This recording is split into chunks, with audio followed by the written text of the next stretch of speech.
Hello, Spiritual Center Spokane. Happy Tuesday. This is Reverend Bonnie, and I am so pleased to be with you today. And let's go ahead and just kind of move our shoulders a little bit, kind of stretch for a moment. Take a nice big deep breath. Exhale. And again, a nice big deep breath. And exhale. And I have my sacred charm with me. I just recognize I'm going to take it out. Go ahead, take a nice big deep breath.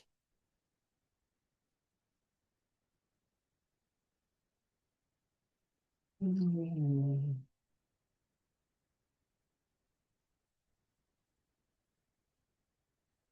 And exhale.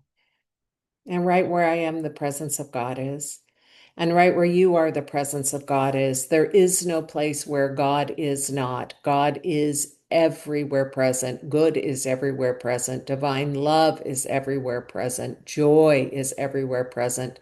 Well-being is everywhere present. Health is everywhere present. Abundance is everywhere present. Creation is everywhere present. The divine presence of God in all of its attributes and all of its qualities is right here, right now, within me, around me, within you, around you, and between us. For the presence of God is everywhere. And our training is to become alert and awake and aware of the divine presence of God that is everywhere present. And so as we do this, I just give thanks that this presence moves us, guides us, lives us, directs us, loves us, and is in partnership with the personality aspect of us so that our life may be well lived and that we may be of service to humankind. And so I give thanks for the goodness and the glory of God and all of the way it shows up. And I give thanks that we are together this day. And so it is. Amen. Well, I promised you guys when I started this YouTube that what I would do is I would share my um what's going on within and kind of the background process of my life living spiritually. And so I share with you what's being revealed to me and through me. I share with you the human aspects of myself as I walk through this life. I share the process and the practices that I use to upgrade to and what I'm aware of at the moment. So this past week, what I have been aware of is how easy it's been when I've been attached to mix up what is mine and what is God's and what am I to do and how am I to show up. It's been um, messy. And I have noticed that I haven't felt as grounded as I like to feel. And so this last week has required very intentional and purposeful grounding practices, feeling my feet on the ground, laying my body on the ground, taking rocks and putting them on my body temple, eating heavier food, um, claiming grounding, practicing feeling my breath in my body. So, so as you know, I left Spokane and then the fires happened. I talked about this last week. The fires came through and I had put my house up on Furnish Finder, which is a service that allows homes to be rented for a month at a time. And immediately my phone just started ringing off the hook with insurance companies and corporate housing trying to find housing for their dislocated people. And what I've become awake and aware of is just how long things take in processes and bureaucracies. So the individual has to work with their insurance company. Their insurance company hires a third party home finder. The third party scours the internet and finds housing, probably through Airbnb, furnish finders, however they end up, all the avenues that they reach out to find people. And then what happens is I get interviewed, I get sent a whole bunch of documentation to complete. I answer a bunch of questions. With some people, there's negotiations. And then when it looks like it's a fit, it's all done individually per family. Once it looks like it's a fit, they forward it on to an adjuster. And then the adjuster at some point reaches out to me and say they've been approved or not approved. And then the family or the individual goes and tours the house and decides if they want it. And then there's a contract signed. So the whole process is at least 5 business days, if not more. And so what's happened is every day I have gotten calls or texts every 20 minutes. And rightfully so. I mean, it's good that there are advocates on.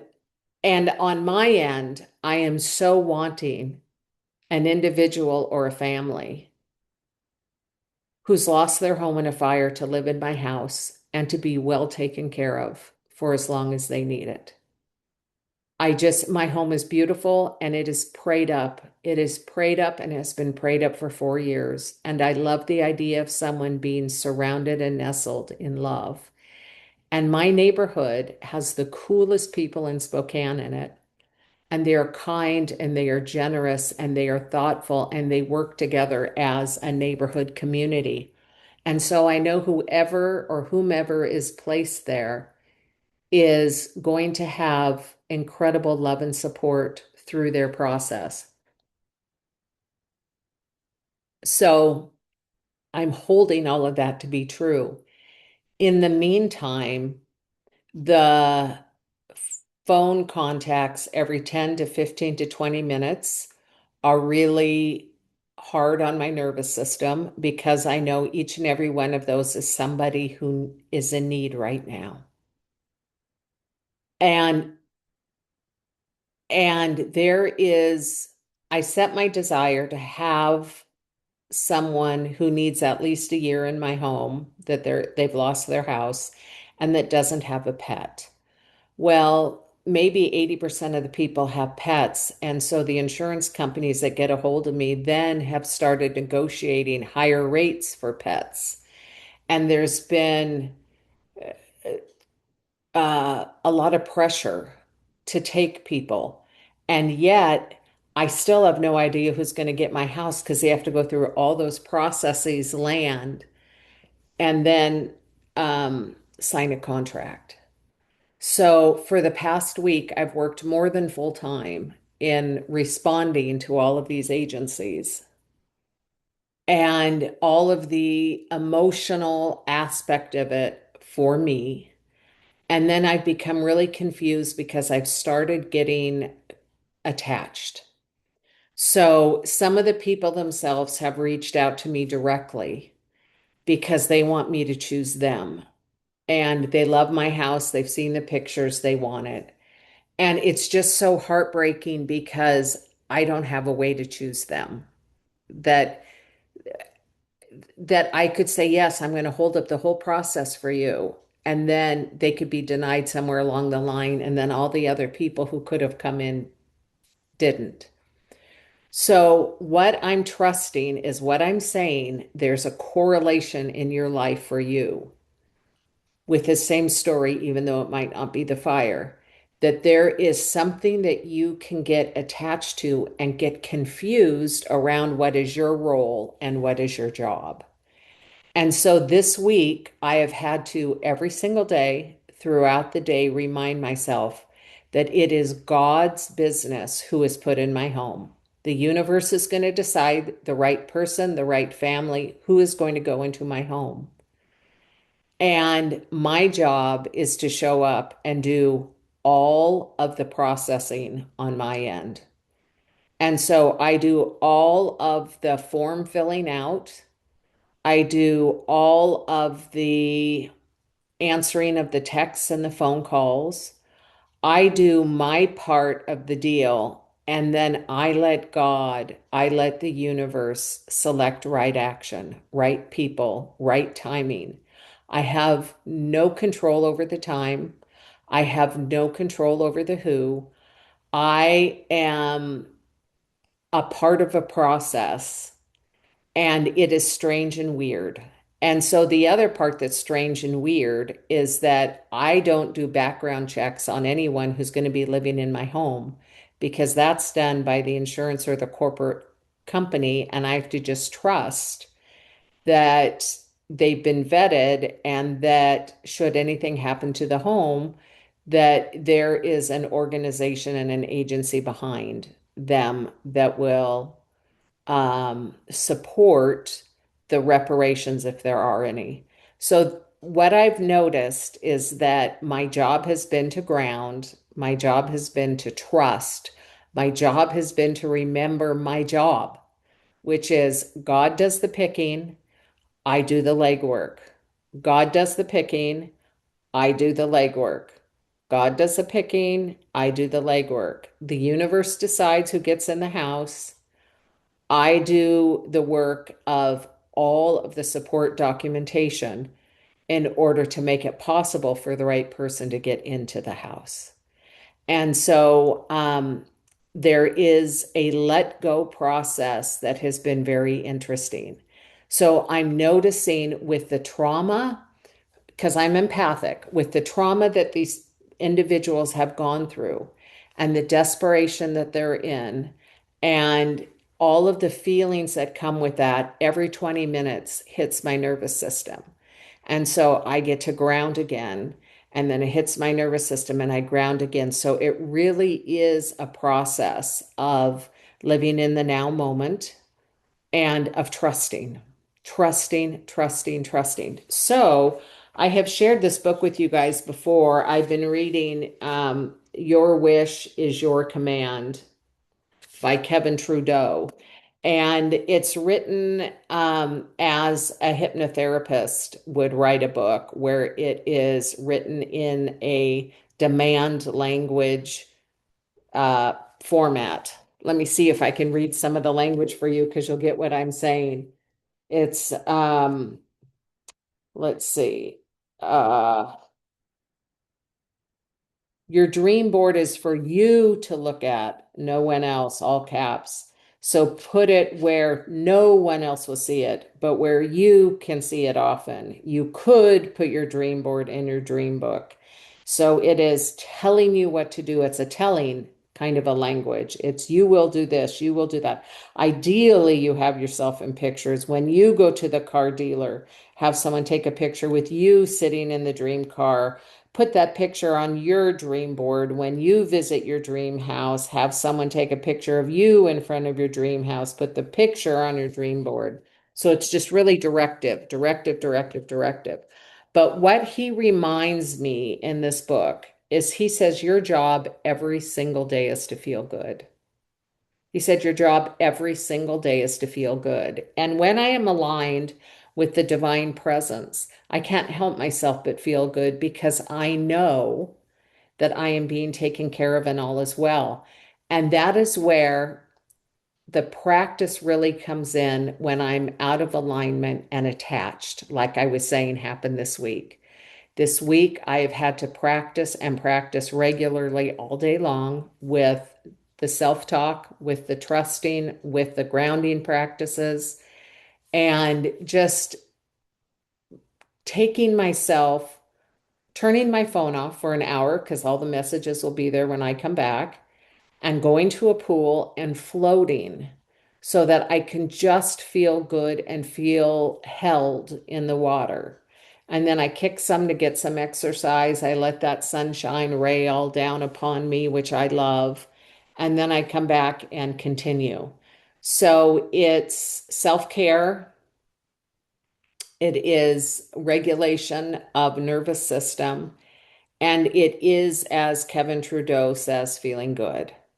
So he talks like, who's that channel? It's gonna come to me. Uh the channel. Ugh, she's gonna come to me and then I'll say her name. It's like the channel when she says, um, grab for an emotion that is higher than the emotion that you're experiencing. And it has me think about before I discovered metaphysics, I had been in a depression on and off for quite some time. This was like in my 20s. I found metaphysics young. So, like in my 20s. And then I started meditating and doing spiritual practices. And my set point was no longer depression, but I was angry a lot and often. And it took years to get out of the phase of anger. But I remember saying to my spiritual teacher, I feel so alive with the anger because the energy is moving through my body, where when I was depressed, I didn't feel it. So anger is a higher vibrational tone emotionally than depression. And then after the anger started subsiding, then there was the opportunity to feel a greater range of emotions. And I had the best time. I spent 10 years doing an emotional um, categorization. And for 10 years, I interviewed my emotions and I got really clear on their gift to me, what their messages were to me. And as soon as I became emotionally regulated, then when any of these emotions come up, it's like I have my own secret code and a secret language, and they don't last long at all. I mean, I think the longest I've been angry recently has maybe been 10 minutes. I mean, maybe. And that's for a really long one.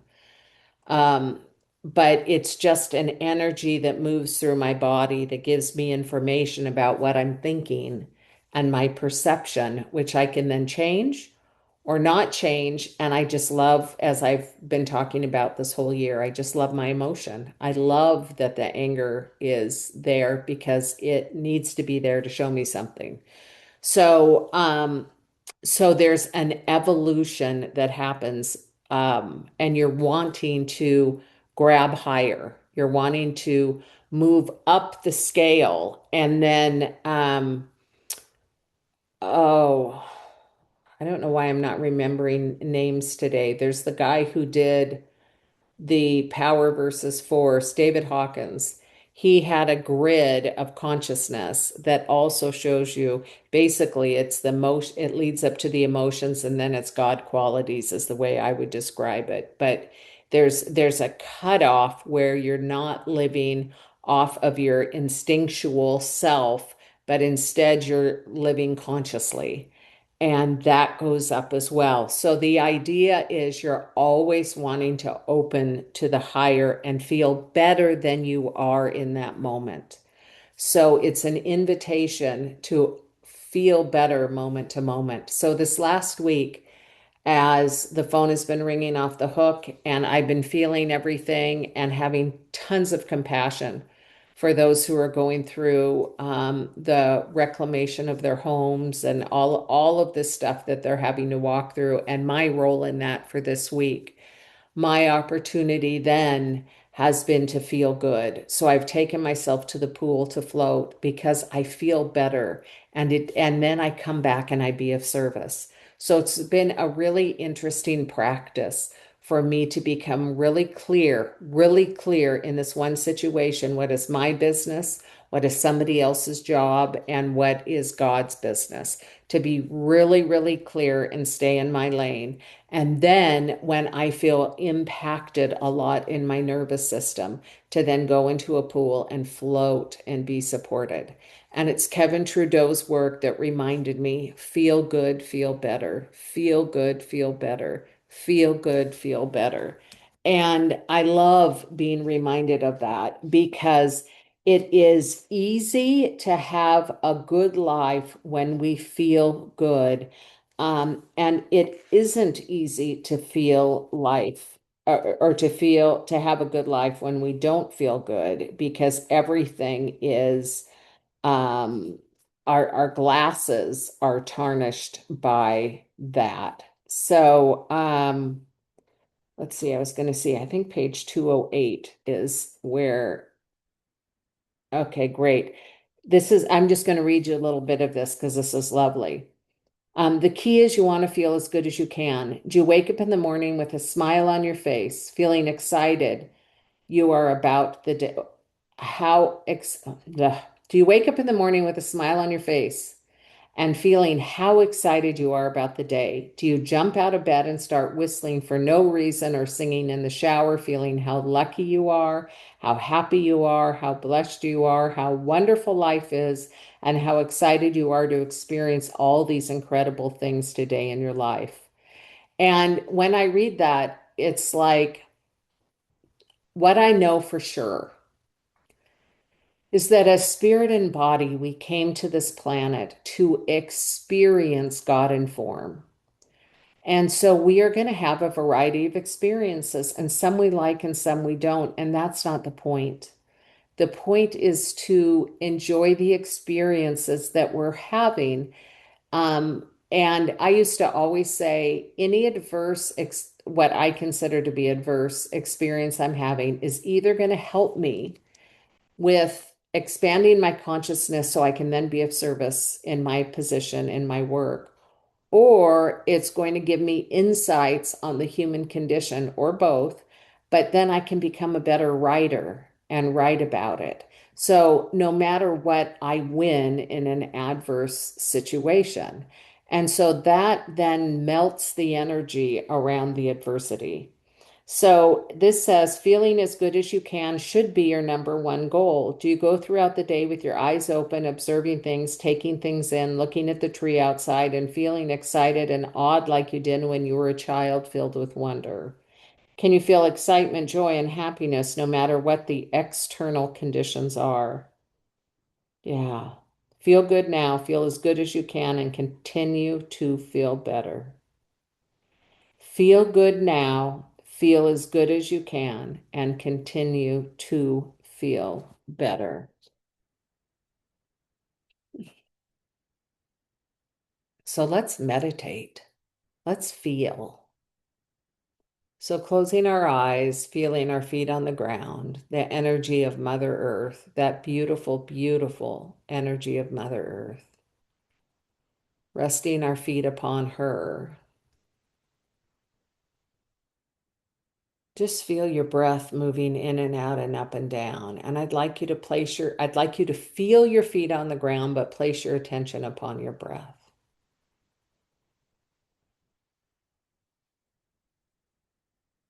And put a smile on your face and just feel.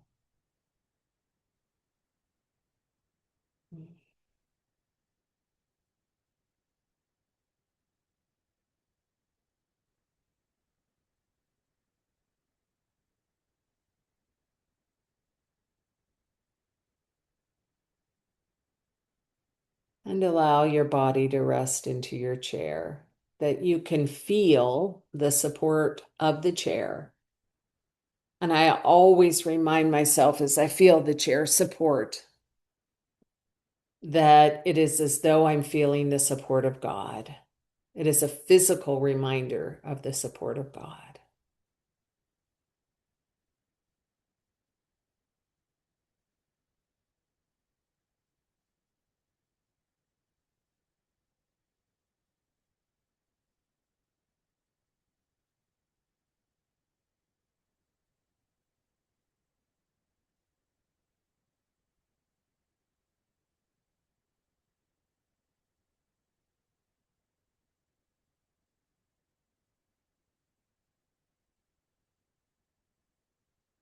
And now, as I'm following my breath, I just imagine that my breath is the yellow, the golden light of God, that energy.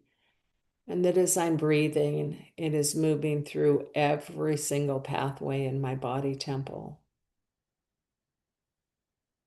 Every vein that's filled with blood is also filled with the light of God. Moving around my body, in and through all of my organs, blessing me, healing whatever needs to be healed, revealing whatever needs to be revealed, feeding whatever needs to be fed, eliminating whatever needs to be eliminated. And it is as though that golden light is its own little Reiki system, just energetically blessing my entire system.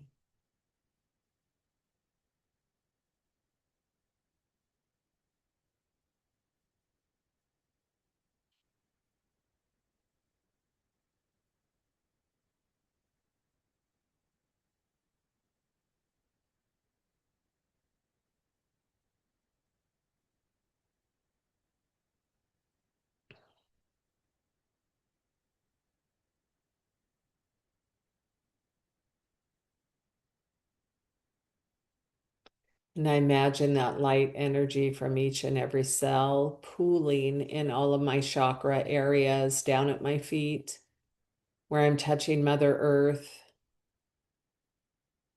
in my genital area, where the first chakra is,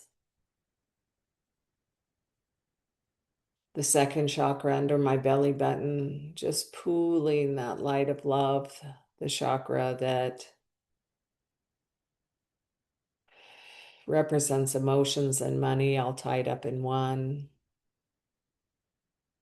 And then moving up to my solar plexus, where solar means light or sun anyway. So that whole system inside of my body is generating the light, the energy, the love, moving up to my heart, my throat, my third eye, and the crown on top of my head. Going out to my auric field,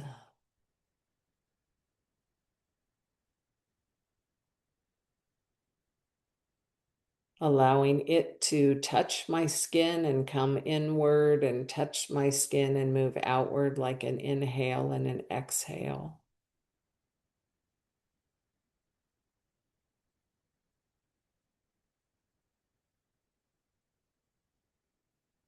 And so I'm blessed my entire body system, as yours is blessed as well, knowing that we are fed by this energy. In fact, some monks actually live off of the sun and don't eat. They live off of the energy of the divine. And so I just give thanks that you and I awaken to that energy field that feeds and that feeds the higher vibration, that feeds the divine, the Christ consciousness, the Buddhic consciousness.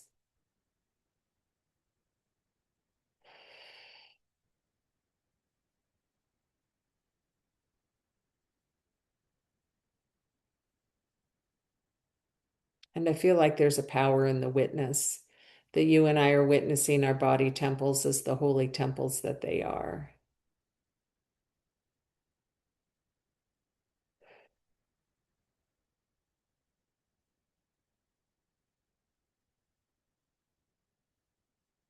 And there's nothing to do in this moment. We just receive the energy, the light, the reflection, the vibration of the good of God.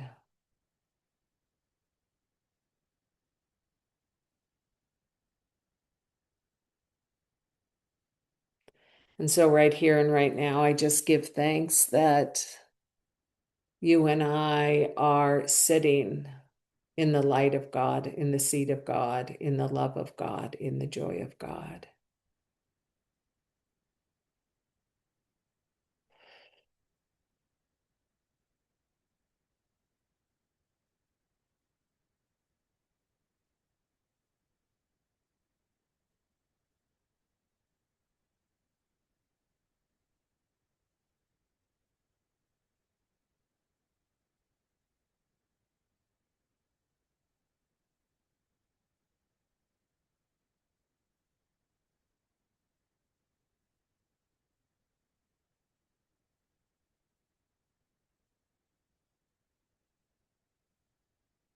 And I'm noticing the light that is showing up and puddling behind my eye sockets.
And right here and right now, I bless my body temple. I bless your body temple.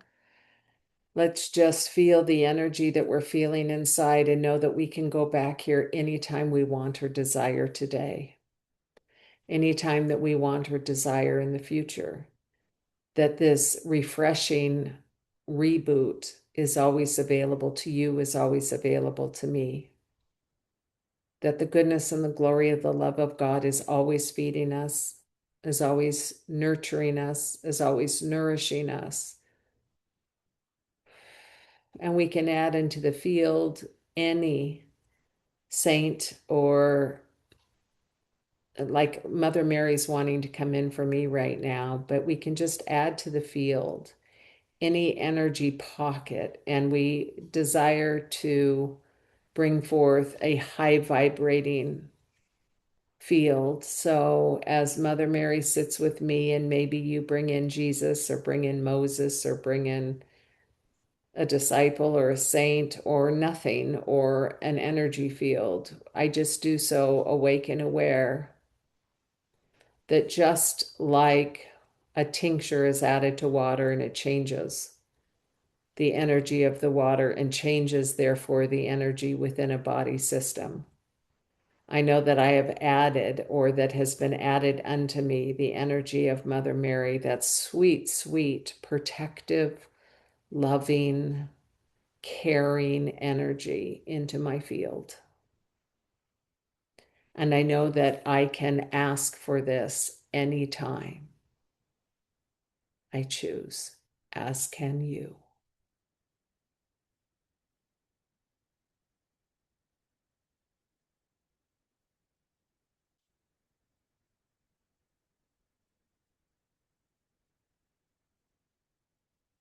And so we're going to close our time of meditation today. I invite you, when you get off this YouTube, to continue meditating if you feel so called,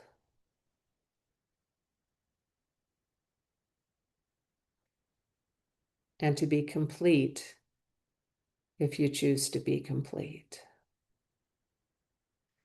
And so, right here and right now, we revive our body temples. We bring forth that alive and that active energy of the goodness and the glory of God, the energy of whatever disciple or saint or quality that we have called forward into our field, knowing that truly we are never alone, for we are with an entire invisible field available to us at all times. So I give thanks that God is in charge, that there is a high vibrating energy field that is in charge, and that I get the opportunity to enter into the quantum space, into the field, and connect with it, and that it informs me. And as I do this over and over and over and over again, I remind myself of what I'm connected to and why I'm here. And so I give thanks that this goodness is ever present and unfolding. And I give thanks for you and for your life and for your intention. And I call today good. And so it is. Amen. Love and blessings, dear friend. May you see the beauty of the day today and may you feel good. And so it is. Amen. See you next week.